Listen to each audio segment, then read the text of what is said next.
सौंदत्ती दुड्डणकोपा गावात यल्लप्पा आणि मायप्पा अळगोडी या दोन्ही भावांची शेतात हत्या झाली होती. आपल्या अल्पवयीन मुलीच्या प्रेमात पडलेल्या मायप्पा अळगोडी हा वारंवार छळ करत होता असे आरोपी फकीरप्पा यांनी सांगितलं आहे. मायप्पाला समजावून सांगूनही त्याने फकीरप्पाच्या मुलीचा पाठलाग सोडला नाही, घरी येणे सोडले नाही. यामुळे संतापलेल्या फकीरप्पाने मायप्पा यांच्यावर चाकूने वार केला. त्याच्या मदतीस येणाऱ्या यल्लप्पालाही मारले असल्याचे सांगितले. ಚುನಾವಣಾ ಮತದಾನ ಪ್ರಕ್ರಿಯೆ ಮುಗಿದ ನಂತರ ನಮಗೆ ಒಂದು ಕೆಟ್ಟ ಸುದ್ದಿ ಬರುತ್ತೆ. ಆ ಸುದ್ದಿಯ ಪ್ರಕಾರ ನಮ್ಮ ಮುರುಗೋಡು ಪೊಲೀಸ್ ಠಾಣೆಯ ಪೊಲೀಸ್ ಅಧಿಕಾರಿಗಳು ಸ್ಥಳಕ್ಕೆ ತಲುಪ್ತಾರೆ. ಸುದ್ದಿ ಬಂದಿರತಕ್ಕಂಥದ್ದು ಏನಪ್ಪ ಅಂತಂದರೆ, ಈ ಸೊಗಲ ಗ್ರಾಮದ ರಸ್ತೆ ಇರತಕ್ಕಂಥ ದುಂಡನಕೊಪ್ಪ ಗ್ರಾಮದಲ್ಲಿ ಒಬ್ಬ ವ್ಯಕ್ತಿ ಇಬ್ಬರಿಗೆ ತನ್ನ ಹತ್ರ ಇರ್ತಕ್ಕಂಥ ಹರಿತವಾದ ಆಯುಧದಿಂದ ಅಟ್ಯಾಕ್ ಮಾಡಿದ್ದಾನೆ ಅಂತ ಇಬ್ಬರು ರಕ್ತಸಿಕ್ತರಾಗಿ ಬಿದ್ದಿರುವಂಥದ್ದು. ಆ ಪ್ರಕಾರವಾಗಿ ಸ್ಥಳಕ್ಕೆ ನಮ್ಮ ಪೊಲೀಸರು ಧಾವಿಸಿದಾಗ ಅಲ್ಲಿ ಒಬ್ಬ ವ್ಯಕ್ತಿ ನಿಶ್ಚಲನಾಗಿ ಬಿದ್ದಿರ್ತಾನೆ, ಇನ್ನೊಬ್ಬ ವ್ಯಕ್ತಿ ಇನ್ನೂ ಜೀವ ಇರುತ್ತೆ. ಇಬ್ಬರನ್ನೂ ಆಸ್ಪತ್ರೆಗೆ ಕರ್ಕೊಂಡು ಹೋದಾಗ ಒಬ್ಬರದ್ದು ಡೆತ್ ಆಗಿದೆ ಅಂತ ಹೇಳ್ತಾರೆ, ಇನ್ನೊಬ್ಬಂದು ಹೆಚ್ಚಿನ ಚಿಕಿತ್ಸೆಗೆ ನಾವು ಬಿಮ್ಸಿಗೆ ಸಾಗಿಸ್ತೀವಿ. ಕೊಲೆಯಾದಂಥ ವ್ಯಕ್ತಿ ಹೆಸರು ಮಾಯಪ್ಪ ಅಂತ ಹೇಳಿ, ಸುಮಾರು 20-21 ವರ್ಷದ ಯುವಕ. ಕೊಲೆ ಮಾಡಿದಂಥ ವ್ಯಕ್ತಿ ಫಕೀರಪ್ಪ ಅಂತ ಹೇಳಿ, ಸುಮಾರು 48 ವರ್ಷದ ವ್ಯಕ್ತಿ. ದುಂಡನಕೊಪ್ಪ ಗ್ರಾಮದಲ್ಲಿ ಇವರ ಮನೆ ತುಂಬ ಹತ್ತಿರ ಇರ್ತಕ್ಕಂಥದ್ದು.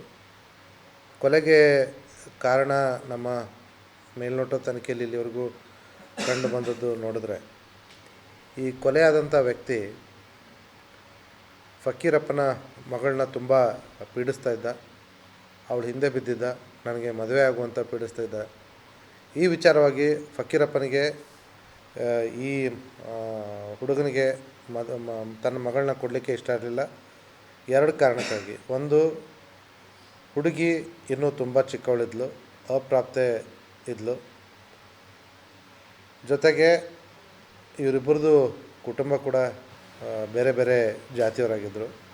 ಮತ್ತು ಎಲ್ಲಕ್ಕಿಂತ ಮುಖ್ಯವಾಗಿ ಈ ಮದುವೆ ಆಗ್ತೀನಿ ಅಂತ ಬಂದಿರತಕ್ಕಂಥ ಹುಡುಗ, ಅವನು ಸಮಾಜದಲ್ಲಿ ಒಳ್ಳೆಯ ಹೆಸರು ಇರಲಿಲ್ಲ ಮಾಯಪ್ಪನಿಗೆ. ಸ್ವಲ್ಪ ಉಡಾಳತನದಿಂದ ವರ್ತಿಸಿರೋದು ನಮಗೆ ಇಲ್ಲಿವರೆಗೂ ತನಿಖೆಯಲ್ಲಿ ಕಂಡುಬಂದಿದೆ. ಸೊ ಹಾಗಾಗಿ ಈ ಮೇಲಿನ ಕಾರಣಗಳಿಂದಾಗಿ ಇವನು ಮೇಲಿಂದ ಮೇಲೆ ಕೊಡಲ್ಲ ಅಂತ ಹೇಳಿದಾಗ, ಈ ಮಾಯಪ್ಪ ಮತ್ತೆ ಪ್ರಯತ್ನ ಮಾಡಿದಾಗ ಈ ಊರಿನ ಹಿರಿಯರ ಸಮ್ಮುಖದಲ್ಲೂ ಕೂಡ ಈ ವಿಚಾರವಾಗಿ ಅವನಿಗೆ ಬುದ್ಧಿ ಹೇಳಲಾಗಿತ್ತು, ಮಾಯಪ್ಪನಿಗೆ ಆ ಹುಡುಗಿ ತಂಟೆಗೆ ಹೋಗಬಾರ್ದು ಅಂತ. ಅಷ್ಟಾಗಿಯೂ ಕೂಡ ಮತ್ತು ಕೊನೆಗೆ ಅವನು ಆ್ಯಕ್ಚುಲಿ ಪೊಲೀಸ್ಗೆ ಕಂಪ್ಲೇಂಟ್ ಕೂಡ ಕೊಡ್ತೀನಿ ಅಂತ ಇವನಿಗೆ ಹೆದರಿಸಿದ್ದ, ಮಾಯಪ್ಪನಿಗೆ ಫಕೀರಪ್ಪ. ಆದಾಗ್ಯೂ ಕೂಡ ಈ ಕೊಲೆ ಆಗೋ ದಿವಸ ಇವನು ಮಾಯಪ್ಪ ತನ್ನ ಕೆಲವೊಂದಿಷ್ಟು ಗೆಳೆಯರನ್ನ ಕಳ್ಕೊಂಡು ಮನೆ ಹತ್ರ ಬಂದು ಫಕೀರಪ್ಪನಿಗೆ, ಇಲ್ಲ ನೀನು ಪೊಲೀಸ್ ಹತ್ರ ಹೋಗಬೇಡ,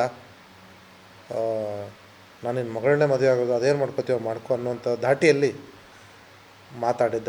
ಅದಕ್ಕೆ ಈ ಫಕೀರಪ್ಪನಿಗೆ ಈ ವಿಚಾರವಾಗಿ ತುಂಬ ಬೇಜಾರಾಗಿ, ನೊಂದ ಮನಸ್ಥಿತಿಯಲ್ಲಿ ಇವನು ನನ್ನ ಮಗಳಿಗೆ ಬಿಡ್ತಾಯಿಲ್ಲ, ನನ್ನ ಮಗಳಿಗೆ ಕಾಟ ತಪ್ಪಿಸ್ಬೇಕು ಅನ್ನೋಂಥ ಉದ್ದೇಶದಿಂದ ತನ್ನ ಹತ್ತಿರ ಈ ಕುರಿ ಕೋಳಿಗಳನ್ನ ಕಡಿಲಿಕ್ಕೆ ಇರ್ತಕ್ಕಂಥ ಒಂದು ಹರಿತವಾದ ಆಯುಧವನ್ನು ತೆಗೆದುಕೊಂಡು ಹೋಗಿ ಅವನು ಈ ಮಾಯಪ್ಪನಿಗೆ ಹೊಡಿತಿರ್ತಾನೆ.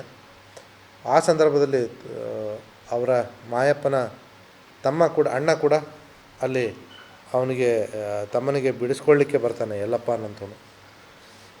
ಇವನಿಗೆ ಅವನ್ನ ಕೊಲೆ ಮಾಡೋ ಉದ್ದೇಶ ಇಲ್ಲದೇ ಇದ್ದರೂ ಕೂಡ ಯಾವಾಗ ಇವನು ಬಿಡಿಸ್ಲಿಕ್ಕೆ ಬರ್ತಾನೆ, ಅವನು ಯಲ್ಲಪ್ಪನ ಮೇಲೂ ಕೂಡ ಫಕೀರಪ್ಪ ದಾಳಿ ಮಾಡ್ತಾನೆ.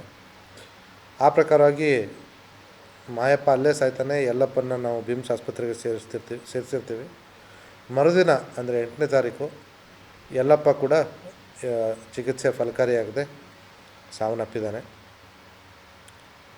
ಈ ಫಕೀರಪ್ಪ ತದನಂತರ ಸ್ವಲ್ಪ ತಲೆ ಮರೆಸ್ಕೊಳ್ಳೋಕ್ಕೆ ಪ್ರಯತ್ನ ಮಾಡಿದ್ದ. ಆದರೆ ನಮ್ಮ ಮುರುಗೋಡು ಪೊಲೀಸರು ಹುಡ್ಕಾಡಿಬಿಟ್ಟು ಅವನಿಗೆ ತಮ್ಮ ವಶಕ್ಕೆ ಪಡಿಸ್ಕೊಂಡು ತನಿಖೆ ನಡೆಸಿ ಆಲ್ರೆಡಿ ಅವನ್ನ ನ್ಯಾಯಾಂಗ ಬಂಧನಕ್ಕೆ ಕೊಟ್ಟಿದ್ದಾರೆ.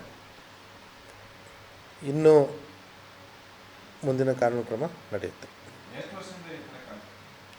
ಸುಮಾರು 1 ವರ್ಷದಿಂದ ಅವನು ಆ ಹುಡುಗಿ ಹಿಂದೆ ಬಿದ್ದು ಅವಳಿಗೆ ಕಾಟ ಕೊಡ್ತಾ ಇರುವಂಥದ್ದು ನಮ್ಮ ತನಿಖೆಯಲ್ಲಿ ಗೊತ್ತಾಗಿದೆ.